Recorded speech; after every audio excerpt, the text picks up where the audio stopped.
Bienvenue à la formation sur les UDM en vue de l'inventaire physique de Staples Avantage. Ou pour faire court, la FUD-MIP-SA. Oui, bon, finalement, on est peut-être mieux de s'en tenir à la formation sur les UDM. Cette formation est conçue pour vous aider à faire un décompte précis lors d'un inventaire physique. En plus de savoir comment compter, il est très important d'avoir une bonne connaissance des UDM lors d'un inventaire physique. Mais ne nous emballons pas.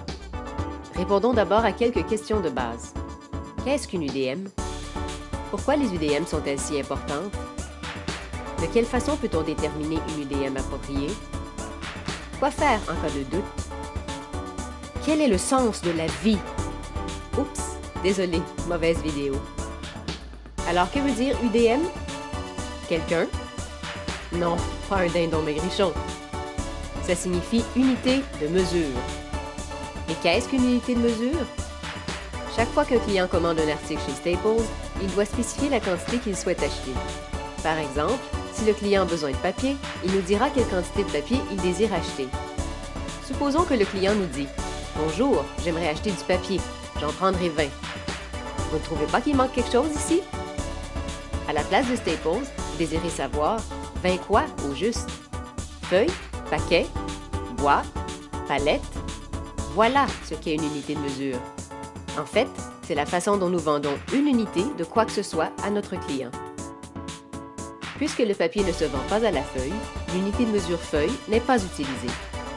Cependant, nous vendons du papier entre autres au paquet et à la boîte, alors oui, nous utilisons les UDM paquet et boîte.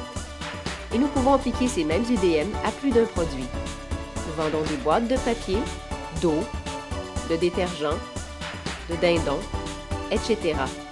Non, attendez, on ne vend pas de dindon, du moins pas encore. Bon, alors les UDM, c'est plutôt simple, pas vrai? Bien que ça soit simple la plupart du temps, il arrive aussi que ça porte à confusion. Avant d'examiner quelques-unes des unités de mesure les plus couramment utilisées par Staples et de passer en revue quelques situations plus complexes, répondons d'abord à notre deuxième question. Pourquoi est-ce si important de bien comprendre ce que sont les UDM? Eh bien, disons que vous avez mis des sous de côté toute votre vie et que jusqu'à aujourd'hui, vous avez économisé 83 498,55 $. Plutôt que de déposer cet argent à la banque, vous le gardez dans une boîte à chaussures sous votre lit. Un jour, comble de malheur, vous découvrez que votre boîte à chaussures a disparu. Pas de problème, la police a appréhendé le voleur et retrouvé votre boîte. Maintenant, vous devez vous assurer que l'argent y est toujours. Alors, vous le comptez. 1, 2, 3, 4. Et que comptez-vous au juste? Des liasses? Des billets?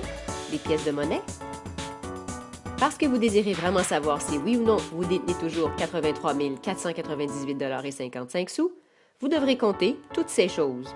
Liasses, billets de différentes dénominations et même les pièces de monnaie. Mais si vous comptez 20 $ chaque fois que vous prenez un sou, vous finirez par penser que vous êtes millionnaire. Par contre, si vous comptez 2 $ chaque fois que vous prenez une liasse de billets de 20, vous vous sentirez à coup sûr comme un dindon maigrichon.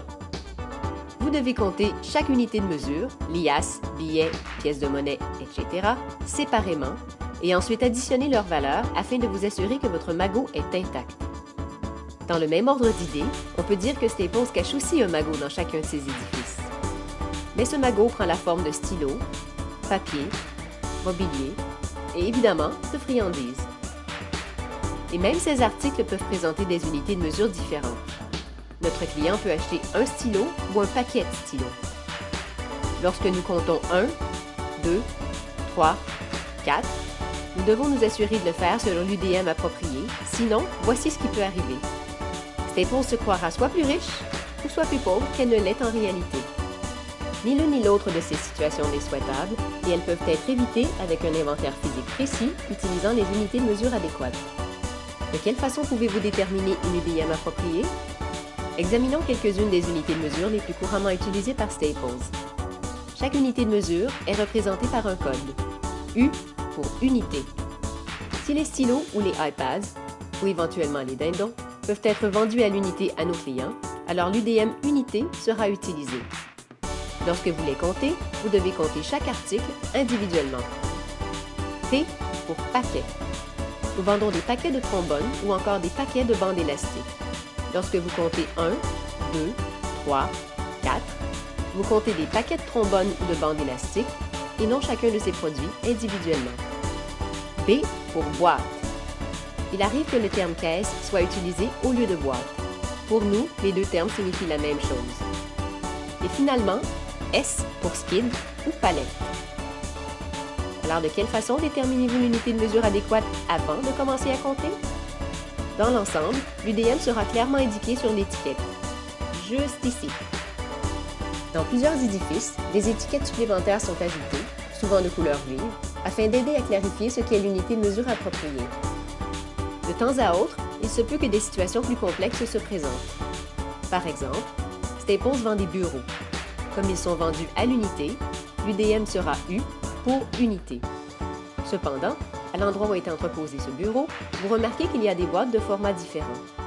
En effet, les pièces d'un seul bureau peuvent être emballées dans deux boîtes séparées. Que faites-vous alors? Ah là, je dois faire les calculs dans votre tête. 1 plus 1 égale 1? Dans ce cas-ci, oui. Deux boîtes sont nécessaires pour monter un seul bureau. Donc, s'il y a un total de 12 boîtes individuelles à cet endroit-là, 6 de chaque format, cela veut dire qu'il y a 6 bureaux ou 6 unités. Dans d'autres cas, vous vous rendez dans un endroit où l'UDM est B pour boîte, mais remarquez que des boîtes d'un article en particulier se trouvent dans d'autres boîtes de plus grand format. Il se peut également que ces boîtes se trouvent dans d'autres boîtes de plus grande dimension. Il peut même arriver que l'UDM soit B et que vous trouviez un produit dans un emballage rond en plastique, lui-même emballé dans une boîte en carton traditionnelle. Que comptez-vous alors? Cela nous amène à notre dernière question. Quoi faire si vous n'êtes pas certain de l'unité de mesure? D'abord et avant tout, vous ne devez surtout pas essayer de deviner. Vous devez être certain avant d'aller plus loin.